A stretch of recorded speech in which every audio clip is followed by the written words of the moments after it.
بھوکا رہنا، ہمارا پیاسا رہنا، صبح صادق سے غروب آفتاب تک حلال لذتوں کے قریب تک نہ جانا، دراصل یہ حصول مقصد کا ذریعہ ہے جس پر چل کر ہم نے اپنی منزل تک پہنچنا ہے۔ وہ منزل کیا ہے؟ روزے کا مقصد قرآن مجید میں بیان کیا گیا، لعلکم تتقون، وہ ہے تقوی۔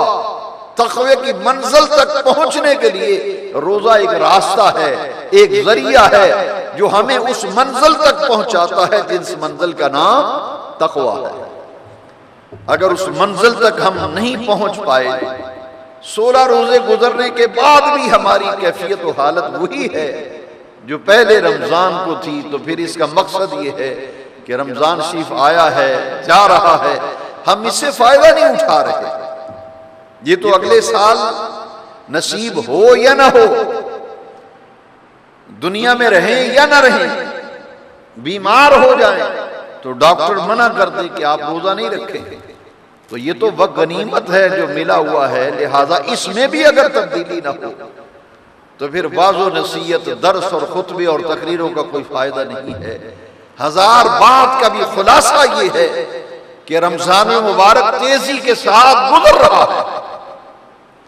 اس میں جو 12-13 دن تمہارے پاس بچے ہوئے ہیں، ان کو غنیمت جان کر اپنی حالت کو بدلنے کے لیے پوری طرح تیار ہو جاؤ کہ ہم نے بدلنا ہے اپنے آپ کو، اپنی کیفیت کو بدلنا ہے، اپنے ماحول کو بدلنا ہے، اپنے احوال کو بدلنا ہے، اس طرح سے بدلنا ہے کہ ہم آگے بڑھ رہے ہو، رحمت خدا بندی تمہارا استقبال کر رہی ہے، تمہاری دعا ابھی ختم نہ ہو تو اجابت جو ہے بڑھ کر سینے سے لگا رہی ہے۔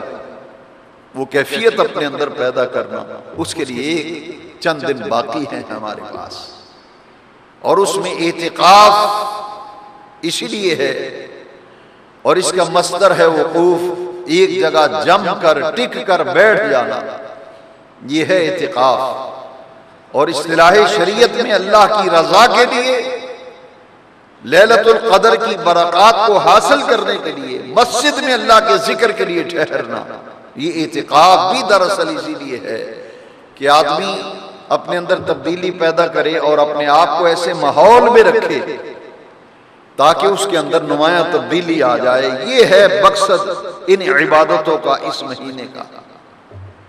اور پھر یہ آخری عشرہ جو ہے اس قدر گراں مایا ہے کہ حدیث شریف میں آتا ہے کہ پورے رمضان المبارک میں عبادت، ریاضت، ذکر و فکر اور مراقبہ و مقاشفہ جس قدر حضور کی کیفیات آخری عشرے میں ہوا کرتی تھی، پورے رمضان میں وہ کیفیت دیکھنے میں نہیں آتی تھی۔ اور معمولات سرور کائنات علیہ السلام بھی آپ کے خطبات جمعہ میں سن چکے ہیں کہ حضور علیہ السلام اس مہینے کو کیسے گزارتے تھے، صدقات و خیرات میں کثرت، اور آخری عشرے میں اس سے بھی بڑھ جاتا۔ پہلے 2 عشروں میں جو اس طرح حضور صدقہ خیرات کرتے، آخری عشرے میں اس سے بھی شدت آ جاتی، وہ بڑھ جاتا تھا۔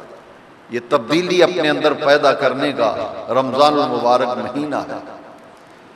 حضرت عبد الرحمن صفوری رحمت اللہ تعالی علیہ نزہۃ المجالس میں آپ فرماتے ہیں کہ بخارا شہر کے اندر ایک آگ پرست رہتا تھا جو آگ کی پوجا پاٹ کرتا تھا، اور جو آگ کی پوجا کرنے والے ہیں ان کو، اس مذہب کو مجوسی کہتے ہیں، اس مذہب سے تعلق رکھنے والوں کو مجوسی کہتے ہیں۔ وہ شہر بخارا میں رہتا تھا، تو اس کا بیٹا بازار میں اس کے پاس آیا، مجوسی ہے، مسلمان نہیں ہے، تو رمضان المبارک کا مہینہ تھا، اس کے بیٹے نے کچھ کھانے پینے کی اشیاء ہاتھ میں پکڑی تھی اور وہ لفافے میں سے نکال کر کھانے لگا۔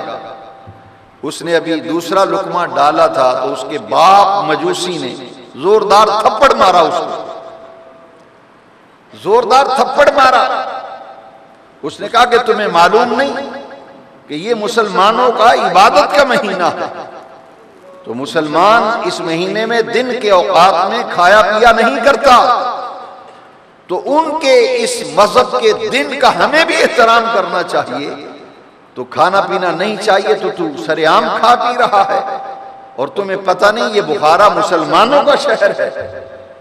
تو ہمیں ان کے مذہب کا احترام کرنا، لہذا ان کے مذہبی روایات کا احترام کرتے ہوئے ہماری ذمہ داری ہے کہ ہم کھائیں پیے نا. اس نے کہا ابا یہ تو تم بھی کھاتے پیتے ہو، مجھے تھپڑ مار رہے ہو اور تم روزوں میں گھر میں کھاتے پیتے ہو.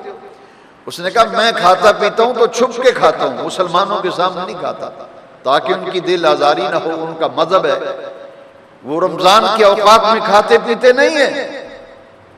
ان کی مذہبی روایات کا احترام کرتے ہوئے میں کھاتا پیتا ضرور ہوں لیکن گھر کے اندر چھپ کر کھاتا ہوں، مسلمانوں کو دکھا کر نہیں کھاتا. تو سرعام کھا پی رہا ہے تو یہ مسلمانوں کی مذہبی روایات کا احترام ہمارے اوپر ضروری ہے. اب حضرت عبد الرحمن صفوری علیہ رحمہ نزہۃ المجالس میں لکھتے ہیں کہ جب وہ مجوسی فوت ہوا، جب وہ مرا تو اس کے سامنے والی جو دکان تھی اس دکاندار کو خواب کے اندر اس مجوسی کو دیکھنا ملا. خواب میں کیا دیکھتا ہے کہ مجوسی ہے، آگ پرست ہے، وہ بہشت بری میں جنت کی بلندیوں میں ٹہل رہا ہے.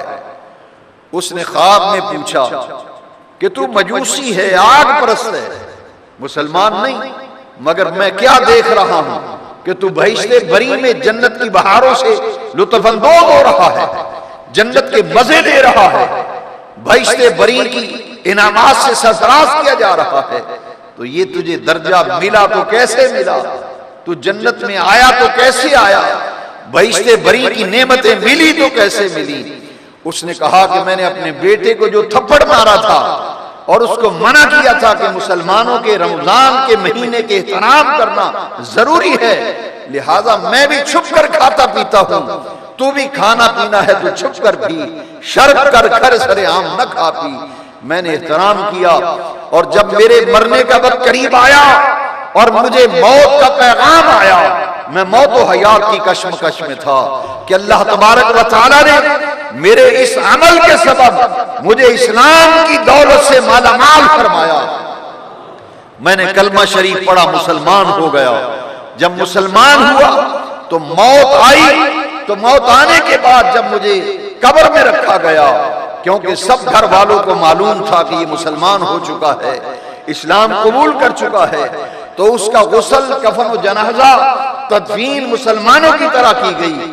اس نے کہا کہ جب میں قبر میں رکھا گیا تو مجھے فرشتوں نے کہا کہ تیرے لیے پیغام آیا ہے کہ اس نے میرے محبوب کے عبادت کے مہینے رمضان کا احترام کیا تھا، اس احترام رمضان کی برکت سے اس کو ایمان کی دولت مل گئی ہے، اور چونکہ یہ مومن مرا ہے لہذا اس کا ٹھکانہ بہشت بری بنا. صرف